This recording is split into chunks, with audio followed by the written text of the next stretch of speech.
নারায়ণগঞ্জে আলোচিত হকার জুবায়ের হত্যা মামলায় 4 জনকে মৃত্যুদণ্ড ও 2 জনকে যাবজ্জীবন কারাদণ্ড দিয়েছেন আদালত।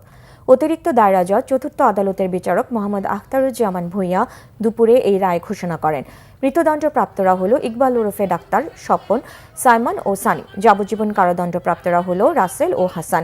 এই মামলায় খালাস পেয়েছেন হকার লীগ নেতা আসাদ। বিষয়টি নিশ্চিত করেছেন পুলিশের পরিদর্শক মোহাম্মদ কাইয়ুম খান।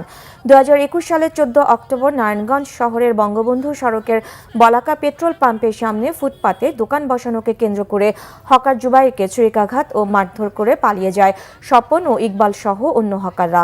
পরে জুবাইরকে হাসপাতালে নিয়ে গেলে সে মারা গেছে বলে জানান চিকিৎসকরা। এদিকে সিলেটে জেলা আইনজীবী সমিতির সাবেক সভাপতি শামসুল ইসলাম চৌধুরী হত্যা মামলায় তার ছেলে সহ 3 জনের ফাঁসির রায় দিয়েছে আদালত।